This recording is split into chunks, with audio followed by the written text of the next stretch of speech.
Part 3 of The Creative Mind by Ernest Holmes. Be expectant. Expect the best to happen. Don't sit around waiting for trouble. Have absolutely nothing to do with it. It is no part of the divine plan. It is an illusion of the material sense. One who has learned to trust will not be surprised, even when he finds things coming from the most unexpected sources. All things are man's to use and then let go of. What more can we ask? We want nothing that we have to keep. Things are to use, not to hold. Expect that everything is to come your way. Be content and cheerful if you wish to attract from out the store of the infinite. Open up your whole consciousness to the greater possibilities of life. Line up with the big things. When you speak the word, expect it to happen. Know that it must be as you say. This will not be fooling yourself. It will simply be using the law as it is meant to be used. Expanding our thought. All things come to us through the use of our thought. If we have a small concept of life, we will always be doing small things. First in the creative series is the Word, but the Word carries us no further than our consciousness back of it. Unless we are constantly expanding our thought, we are not growing. Growth is the law of life, and it is necessary. We cannot stand still. If you want to do a new thing, get a new thought, and then you will have the power of attraction, which has the possibility of drawing to you the circumstances which will make for the fulfillment of your desires. Get over the old idea of limitation. Overcome all precedents and set yourself in the new order of things.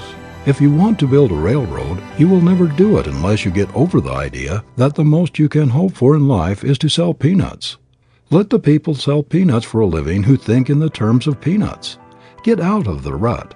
God has created you for a glorious future. Dare to fling out into mind the greater assurances about yourself.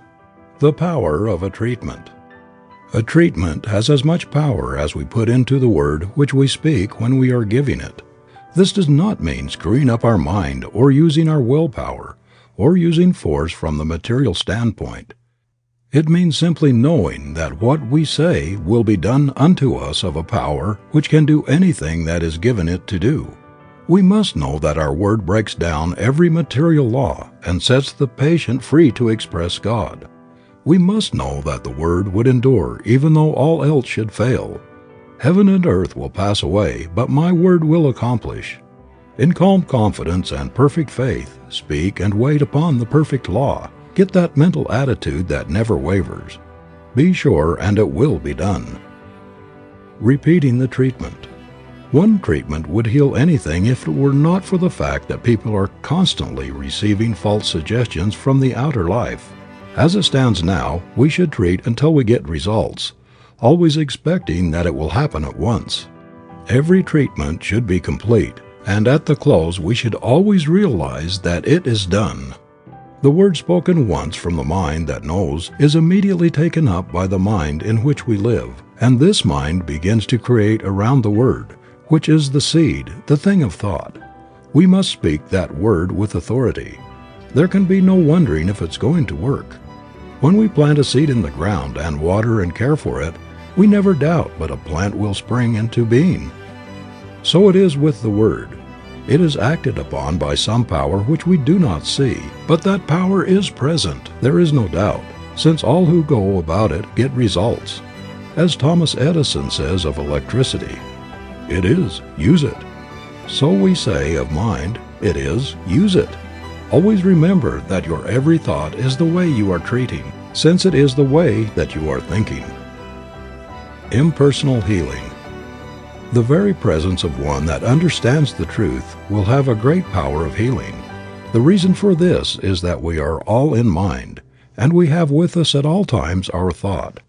And since all manifestation is the result of mind in action, and we are thinking beings and are always causing mind to act, the very presence of our thought will have some power to act upon whatever we are thinking about. We are dealing with the power which in itself is limitless. We limit it, and so it cannot become to us the bigger thing. Of itself the power is the same that made the worlds, and it cannot realize any sense of limitation. They could not enter in because of their unbelief and because they limited the Holy One of Israel. Stop limiting things. Things are as big as we make them, no more, no less. There is room at the top. Get on top of everything and dare to dominate the earth. All things are given us to use. Make use of them. Everything is limitless, and we must see the truth that the fault is not in the law, but in ourselves when we fail. Not with God, but with man.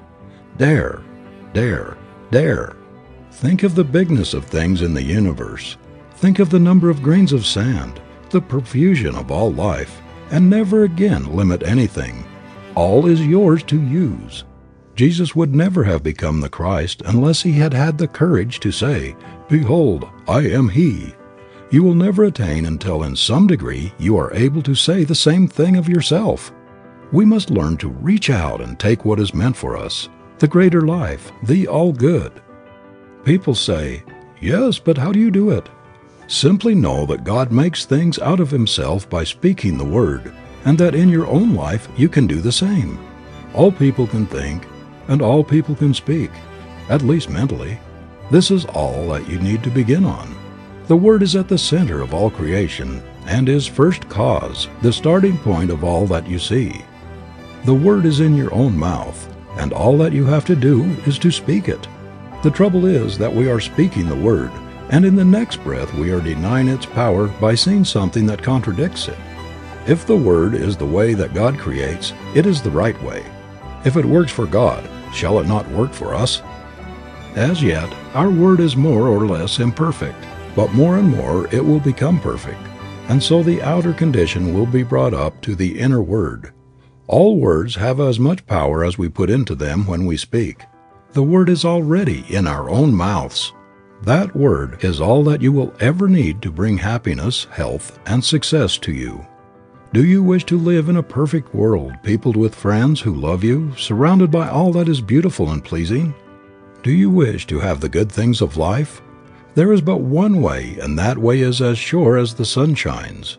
Forget all else, and think only upon what you want. Control all thought that denies the real, and as the mist disappears before the sun, so shall all adversity melt before the shining radiance of your own exalted thought.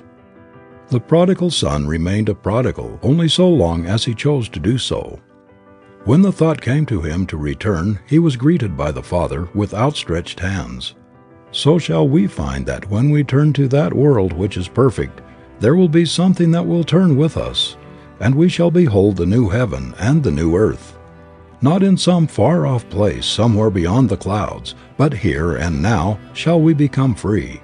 We must do away with all that hinders the true growth, all little thoughts that hinder us from becoming. Human strife comes from the thought that there is not enough to go around. Forget it.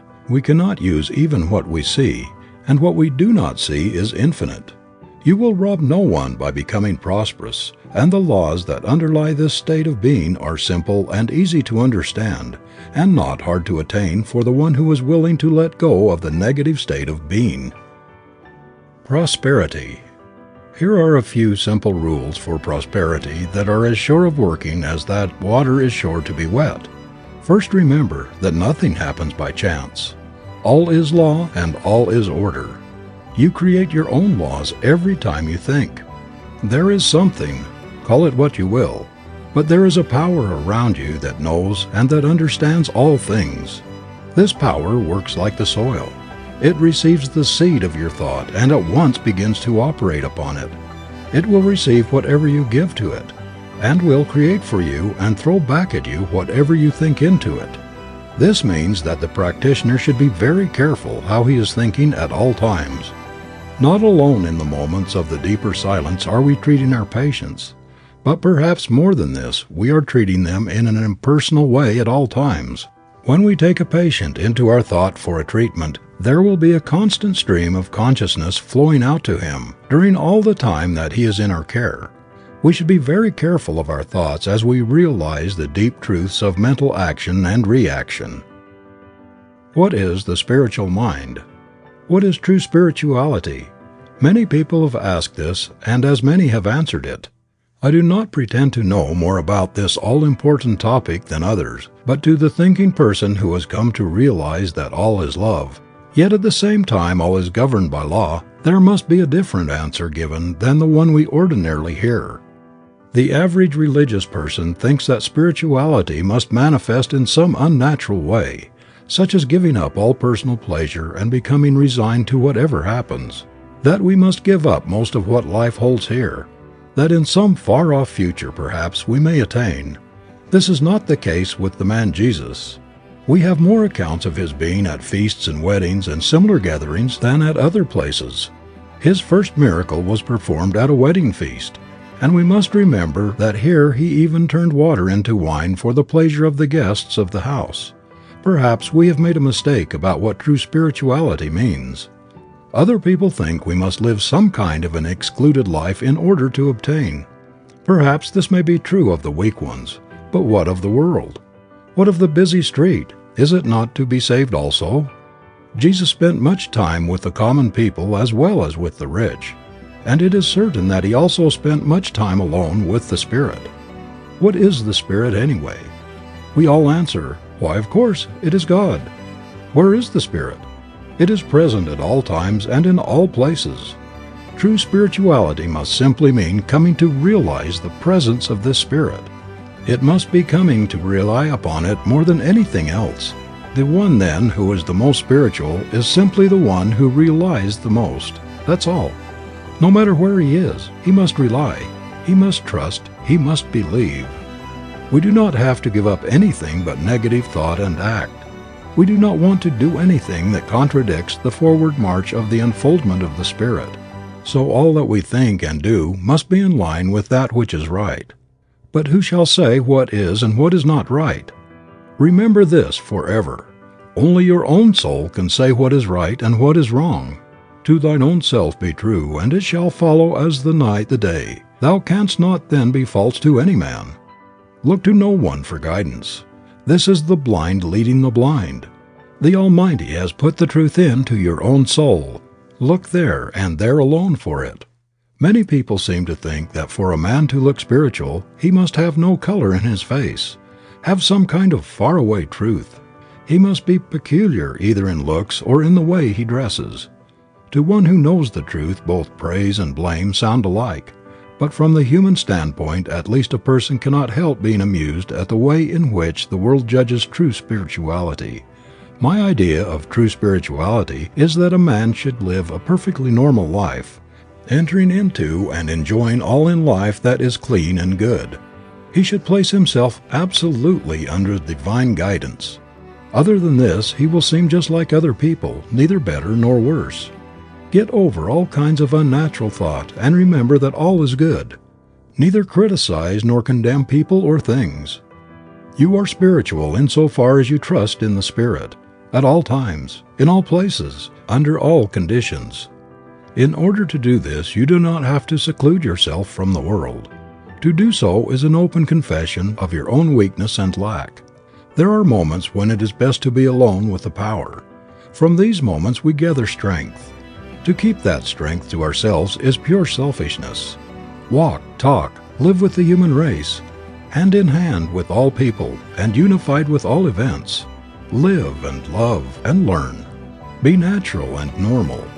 If you seek to enter some other way, it must be done over again, for no one lives or dies unto himself, but unto all people.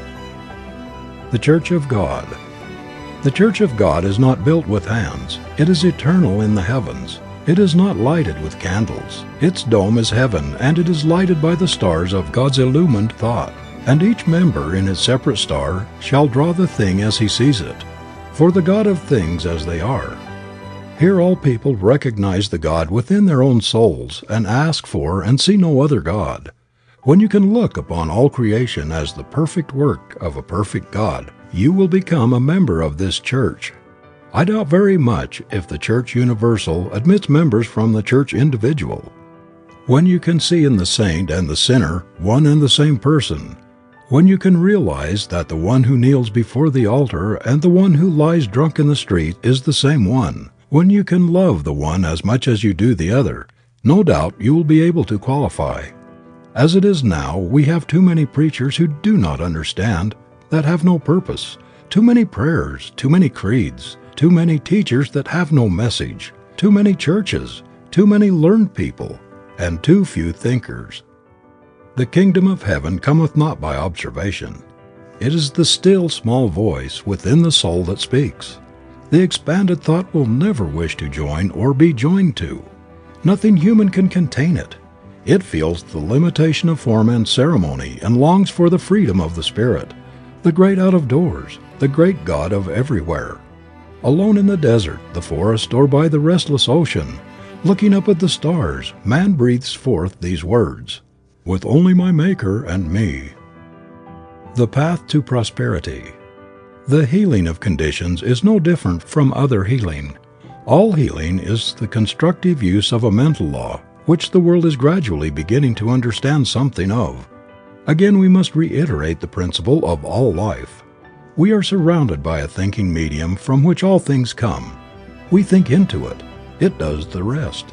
Since we are thinking beings and cannot stop thinking, and since creative mind receives our thought and cannot stop creating, it must always be making something for us.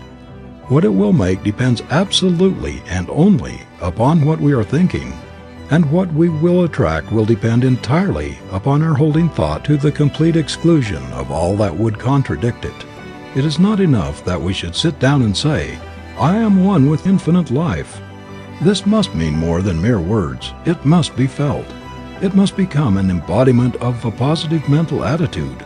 It is not claiming something to be true which is going to happen. It is not sending out an aspiration or a desire or a supplication or a prayer. It must be the embodiment of that which knows that now it is. This is more than holding a thought. Our ability to attract will depend upon the largeness of our thought as we feel that it flows out into a great universal creative power. We are dealing with the form in thought and not with the form in matter. We have learned that when we get the true form in thought and permeate it with the spirit of belief, we will see the thought made flesh without any further effort on our part. Thought can attract us only to that which we first mentally embody. We cannot attract to ourselves that which we are not. We can attract in the outer only that which we have first completely mentally embodied within, that which has become a part of our mental makeup, a part of our inner understanding. A man going into business will attract to himself that which he thinks about the most. If he is a barber, he will attract people who want to be shaved or have their hair cut. If he sells shoes, he will attract people who want to buy shoes. So it is with everything. We will not only do this, but we will also attract as much of anything as we mentally embody. This is apt to be overlooked in the study of metaphysics. It is not enough to say that we attract what we think. We become what we think. And what we become, we will attract. Do not become merely sentimental about this. Your life is governed by more than a sentiment. It is governed by law, something that cannot be broken, something that picks up every mental attitude and does something with it. This fundamental proposition of the law should then work out into our conditions. Always remember that it does just as we think. It does not argue. It simply does the thing as we think it. Now, how are we thinking? Never ask a patient how he is feeling. Ask, how are you thinking today? This is the only thing that matters. How are we thinking about life and our conditions? Are we receiving the race suggestion? Are we saying that there is not enough to go around? If we are saying this, it is our belief, and there is something that will see that it becomes a part of our expression. Most people, through ignorance of the higher laws of their being, are suffering from the thoughts imposed upon them from a negative and doubtful world. We who are claiming the use of the greater law must emancipate ourselves from all sense of limitation. We are not to be governed by the outer confusion, but by the inner realization. We are to judge life not from the way that things in the past have been done, but from the way that the Spirit does things. The way of the Spirit. Again, let us say that the Spirit creates by becoming the thing that it thinks. There is no other possible way in which it could work. Since it is all and there is no other, the thought of opposing forces never enters into its mental working. When we are judging from the outer, we are not working in line with the power that we should be using. We must come to see that there is only one power, and that we are touching it at all points. For there is not a power of poverty and a power of prosperity. There is the one becoming the many. It makes and it unmakes that a higher form may appear to express through it. All that is not in line with its forward movement will soon pass away, for it recognizes no opposite. As far as we are concerned, what we are and what we are to become depends only upon what we are thinking. For this is the way that we are using creative power. The sooner we get away from the thought that we have to create, the sooner we will be able to work in line with the Spirit. Always man uses, he never creates anything. The united intelligence of the human race could not make a single rosebud. It does not know enough. But our slightest thought adrift in mind causes the same power that makes all things to create for us. The great error of the race is, and always has been, that men have thought to give a physical reason for things. When that reason has not answered the problem of life, they have sought out some other reason just as physical. The fact that they are all wrong is shown that in every generation has found a different reason. When truth is found, it will also be found that it never changes to suit the whim of the human fancy. This is proven by the fact that whatever of the real truth the race has discovered has never been changed. The truth that was revealed to the prophets of old has never changed. It is the same today as it was thousands of years ago. Whoever touches truth, no matter in what generation, will always get the same answer. The great truth that was revealed from Moses to the time of Jesus is the same truth that is still revealed to all who will accept it. It is simply this: we are now living in a spiritual universe governed by mental laws of cause and effect. Moses saw it mostly from the standpoint of the law of cause and effect, an eye for an eye. What does this mean? It means, as Jesus said, "As a man sows, so shall he reap." Moses saw the law. Jesus saw not only the law, "I am not come to destroy, but to fulfill." But he saw behind the law the reason for it, and revealed behind all law the great lawgiver, a God of love working out the great inner concepts of his own being in harmony and in beauty, filled with peace, causing the sun to shine alike upon the just and the unjust. Jesus did not try to overcome the use of law. He understood all law, and he well knew that all law was at his command. He did not break the law, he fulfilled it. So we must find that all is at our command through these same laws. The man who understands law and complies with it will have no difficulty in demonstrating that it is as true for him as it ever was for anyone else. What, then, are the laws underlying prosperity? The first is this, and we must not try to escape it: "Thou shalt have no other gods before me." This me is spirit.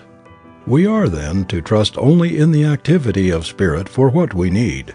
But the world will say, human things come through human agencies.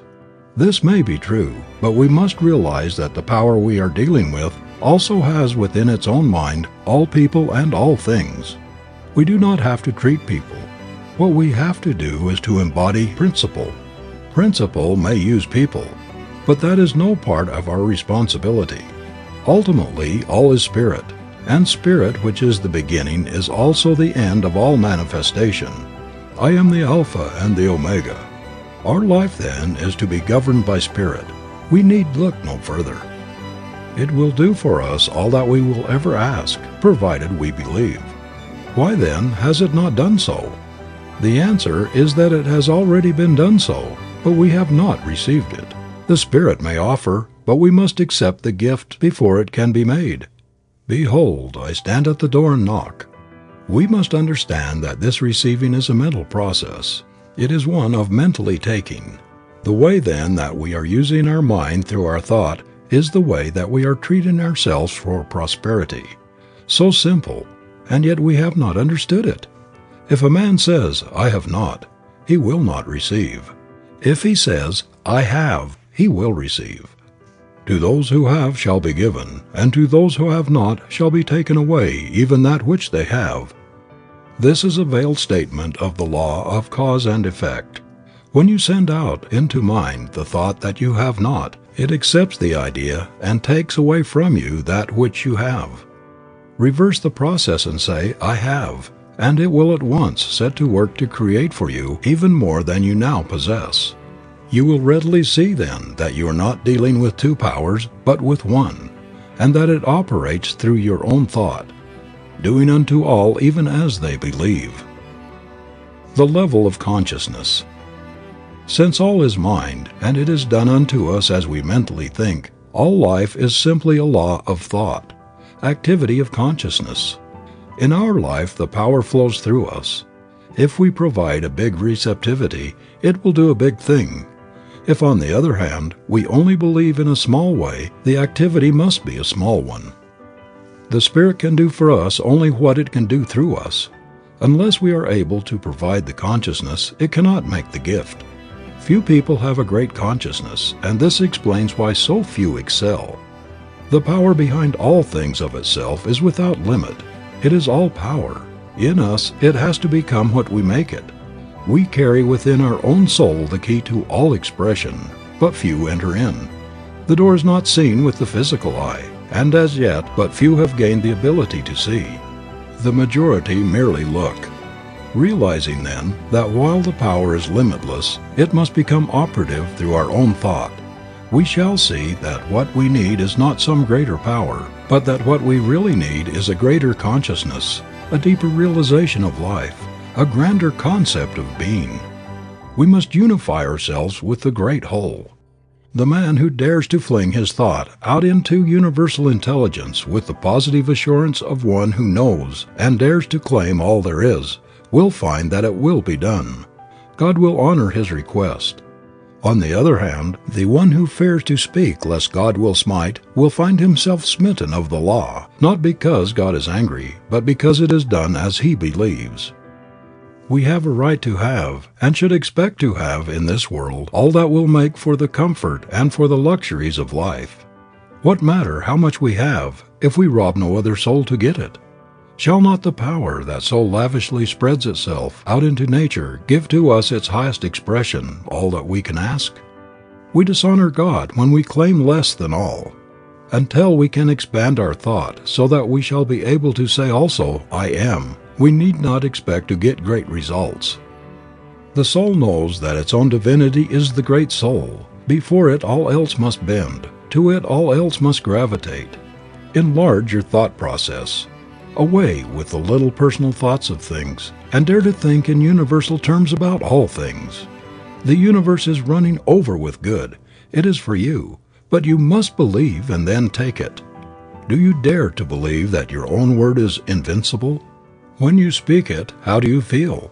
Is it limitless? Is it all power? Is all power given to you in heaven and on earth?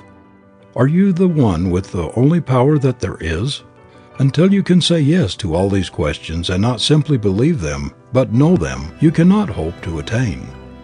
It is useless in making demonstrations to beg for things. As well beg that water should be wet or that fire should be hot. Things are, we must take them. Your word has only the power that you put into it, no more and no less. We are all held accountable for every word that we speak, because all is the action and the reaction of mind. Man is his own heaven and his own hell. We start a new enterprise and wonder what the chances of success are. Have we realized that the outer is simply the inner manifested? When we go to a new place, we shall find there only what we have taken with us. If we have taken success, we will find success. If, on the other hand, we have taken failure, we will find failure. This is the law. None can avoid it. None need try. Every living soul is a law unto his own life. There is no law but my own soul shall set. Nothing can come upon the path of the soul but that thing that the soul attracts. Practice for prosperity. Prosperity is in our own hands to do with as we will, but we will never reach it until we learn to control our thought. We must see only what we want and never allow the other things to enter. If we wish activity, we must be active in our thought. We must see activity and speak it into everything that we do. The spoken word shall bring it to pass. We speak the word. It is brought to pass of the power that we speak it into. We can only speak the word that we understand. The activity will correspond to our inner concepts. If they are large, the results will be large. The thing to do is to unify ourselves with all the biggest ideas that we can compass, and realizing that our ideas govern our power of attraction, we should be constantly enlarging within ourselves. We must realize our at-one-ment with all power and know that our word will bring it to pass. We speak the word, it is brought to pass. As consciousness grows, it will manifest in enlarged opportunities and in a greater field of action. Most people think in the terms of universal powers. Feel that you are surrounded by all the power that there is when you speak, and never doubt but that what you will say will spring into being. We should speak right out into mind all that we desire and believe that it will be done unto us. Never take the time to listen to those who doubt. We observe that their philosophy has done but little to save the world or themselves. Here again, let the dead bury the dead, and see to it that you maintain in your own thought what you want, letting go of all else. Think only what you want to happen, and never let yourself get mentally lazy and sluggish, taking on the suggestions of poverty and limitation. See yourself as being in the position that you desire, mentally dwell upon it, and then speak with perfect assurance that it is done, and then forget it and trust in the law. This will answer all needs. If you want to do this for someone else, all that you will need to do is to think of them and go through the same process of mind action. You will be sending out the truth for them, and mind being always active will not contradict what you have said. Remember that you cannot hope to get results unless you keep the one idea and do not mix your thoughts in your mind. It is all yours, but you must take it. The taking is always a mental process. It is believing absolutely. This is divine principle. Conclusion. Principle itself is simplicity, yet it is infinite. It is infinite mind and manifestation of mind. We live in a spiritual universe governed through thought, or the word which first becomes law. This law creates what we call matter. Jesus Christ discerned the truth about spiritual principles more than any other man who ever lived. And he proclaimed the eternal reign of law and understanding absolute, complete, perfect. He found that law to be operative through his own thought and the power of his own word. And when you and I shall cease looking outside ourselves to any person, and shall realize that whatever truth and whatever power we shall have must flow through us. When we begin to interpret our own natures, we shall begin to understand God and law and life, and not until then. We live and move and have our being in what we call an infinite mind, an infinite creative mind, also infinitely receptive, operative, omnipotent, and all-knowing. And we have learned that this mind presses against us on all sides, flows through us, and becomes operative through our thinking. The human race, ignorant of the laws of this mind, ignorant of the power of its own thought, has through its ignorance misused and abused the creative power of its thought, and brought upon itself the thing it feared. This is true because all thought is law, and all law is mind in action, and the word which you speak today is the law which shall govern your life tomorrow, as the word which you spoke, ignorantly or innocently, consciously or unconsciously yesterday, is absolutely governing your life today. As metaphysicians, then, we are not dealing with a material, nor denying a manifest universe, but we are claiming that the manifestation is the result of the inner activity of the mind, and if we wish for a definite manifestation, we must produce a definite inner activity. You and I, then, are not dealing with conditions, but with mental and spiritual law. We are dealing with the power of thought, the power of mind, and the more spiritual the thought, the higher the manifestation. The more our reliance on what we call God, the greater the power. It is the new education because it strips all the faults from the old belief and reveals the individual. It is the new age because as sure as God is, it will usher in and express the perfect life, the revelation of this truth, and our ability to use it. And it is your own fault when you know this and do not prove it. If knowing the infinite power flowing through you, you still remain sick and unhappy, miserable and poor, my friend, it is your own fault. Do not blame God, do not blame man, and do not say it's of the devil. It's your own fault. Every time you say, I am, you are recognizing the eternal infinite presence of omnipotent power within yourself, which is God operating through your thought. And that is why you bring upon yourself the thing you fear, and why you bring to yourself the thing you want. The day when 51% of your thinking is health, life, and power, that 51% will swallow up, erase, kill out the rest. The day you, as an individual, through 51% of your thought, pass beyond the perception of limitation, is the day that you will draw out of the universe everything you desire. Poverty will desert you, and you will be emancipated forever. The day that your thought is 51% happiness is the day that misery shall depart and never return.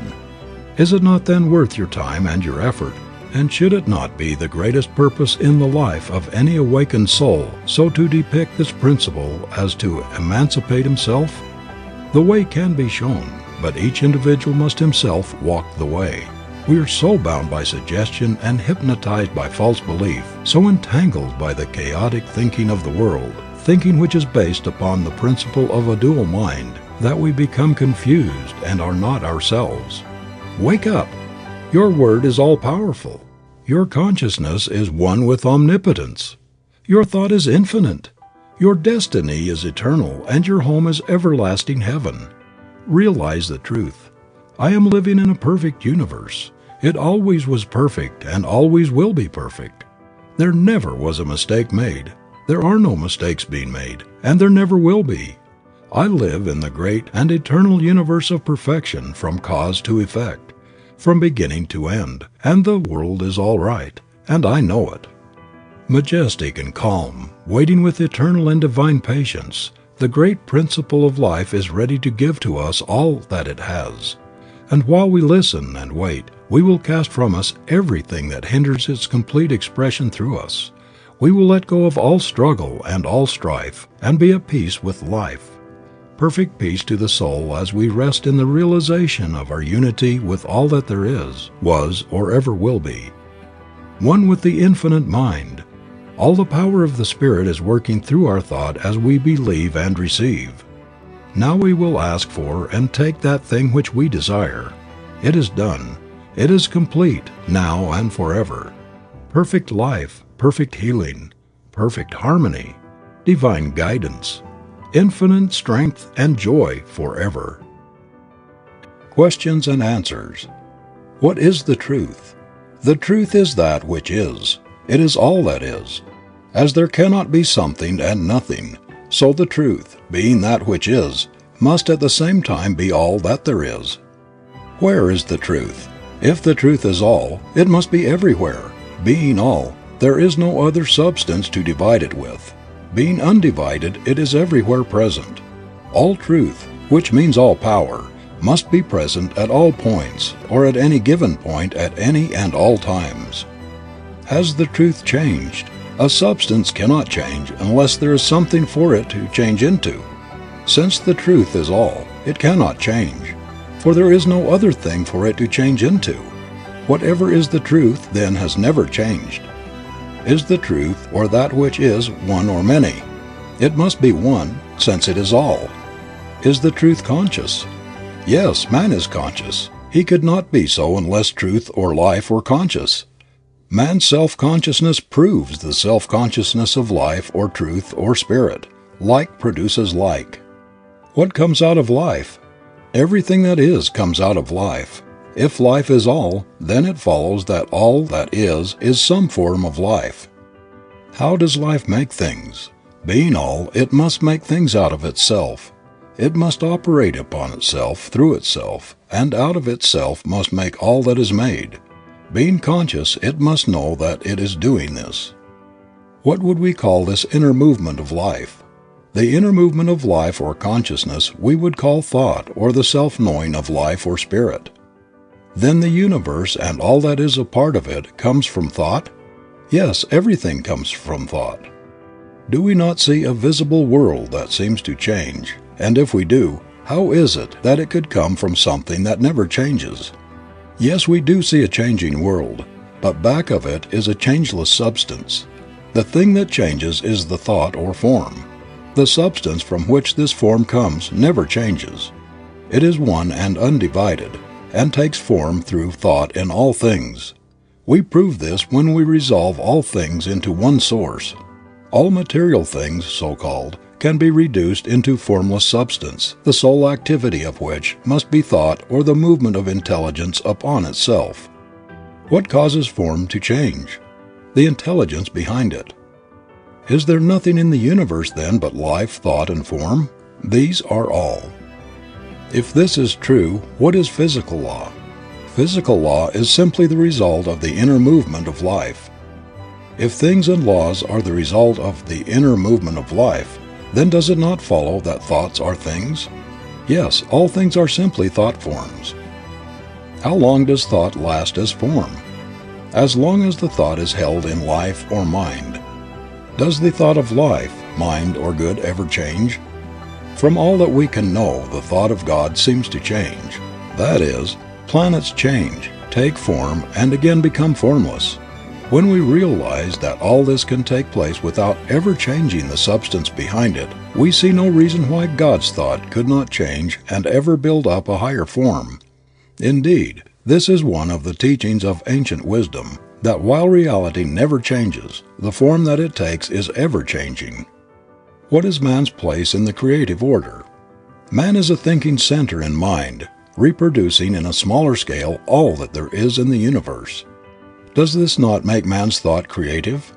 In a certain sense it does.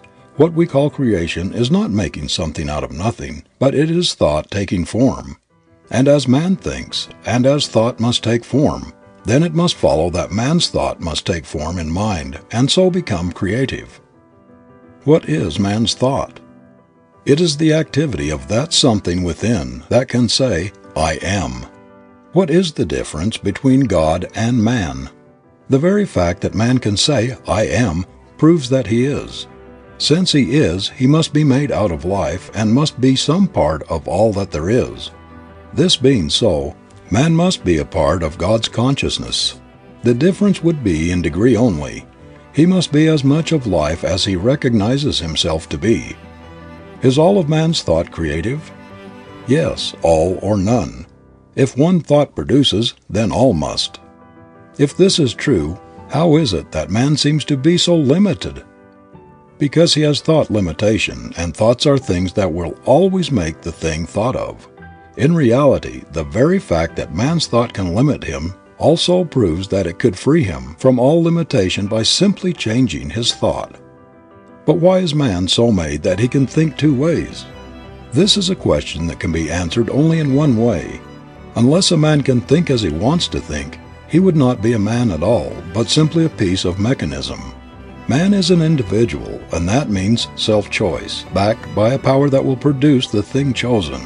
In discovering himself, man chooses many things, uses them, and passes to a higher choice, ever ascending in the scale of being. As fast as he chooses, he experiences that thing which he thinks about. What is evil? Evil is the result of a lack of clear seeing, based upon a belief in two powers, and limitation of what we call sin is the result of man's struggle to find himself. If this be true, why could we not at once begin to change our whole life by first changing our thought? We could. We would not be changing real substance, but we would be changing the form that it takes through our thought. All that we can change is the form of thought through which experiences come to us. What is the limit of man's creative use of mind? Man is limited by nothing but his own thinking, by his mental ability to conceive. What is meant by mental conception? All things are produced by thought. The thing produced from mind is first formed in thought. Thought molds mind into form. But do we not have to act? We cannot think without acting. An inactive body is the result of an inactive mind. In using our creative powers, how far do we have to consider the conditions under which we live? We do not have to consider them at all. Conditions are the result, the effect, and not the cause. We create them as fast as we think. How would a person start to change conditions? By first changing thought and realizing that we are not dealing with an illusion, but with the great reality. Then by acting as though we already have what we think. How long would it take to do this? As long as it would take to let go of all negative thought and embody all positive thought. This would depend entirely upon the individual and his mental ability to control thought. What would hinder us the most? Ourselves. No one gives to us but ourselves, and no one takes from us but ourselves. Can no one else help us? Only to a limited degree. While we may be helped by those who understand the law for a time, yet sooner or later we must ourselves take the creative responsibility of our own lives. Others may think for us for a few moments a day, but we think for ourselves all the time. But does not God help us? Yes, God helps all, but must do it through law. All's love, yet all's law. How should we pray? By giving thanks that we already have that thing that we pray for. By completely believing and never doubting. When ye pray, believe that ye have received, and ye shall receive. We must be sure that in no way shall we think, act, or talk, or read about limitation. We must all be a law unto ourselves. Definitions: God, infinite spirit, self-knowing mind, life, truth, intelligence, love, all cause and all effect. That invisible power which makes all things out of itself by an interaction of its own thought upon itself. The visible universe. The ideas of God in expression, the body of God, expression of the divine mind. All visible life is an expression of an inner concept. Law, mind in action. Law is not cause, it is effect.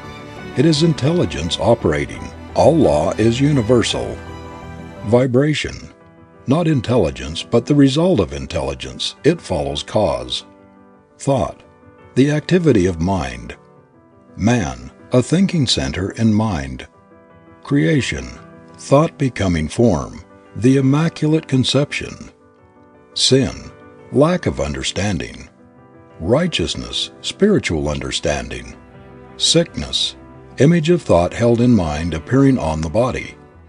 Health, the realization of perfect life. Poverty, limited thought. Riches, the realization of our unity with life, which is limitless. Consciousness, the realization of the fact that we are. Life, consciousness of power and activity. Truth, that which is. Realization, an inner thought process whereby we become conscious of our unity with life. Absolute, complete self-knowing. Causation, God, Spirit, life, that which is. Intelligence, that which knows that it is. Unfoldment, the birth of ideas coming forth from mind. Illusion, belief in two powers. Soul, the inner creative life, the feminine, receptive, creative. Sense, not an illusion, but the faculties through which we contact life in its expression. Motion, the inner activity of life-producing manifestation. Effect, the result of inner motion. The Word, the activity of thought. Faith, positive mental activity. Fear, negative mental activity. Attraction, the drawing power of thought. Unity, one mind flowing through all and in all. Objective, life in its outer form. Subjective, life in its inner thought or form. Karma, the law of cause and effect, the result of past thought and action binding the ignorant and freeing the wise. Multiplicity, the bringing forth from the one of an infinite variety of form, color, and motion. Treatment, the mental and spiritual activity of thought for a definite end. Demonstration, the result of correct thinking. Heaven, the atmosphere of correct thought. Hell, the atmosphere of false thinking. Peace, mind resting in the realization that it is all. Poise, an inner calm which never fears. Power, the result of the union of peace and poise. End of Creative Mind by Ernest Holmes.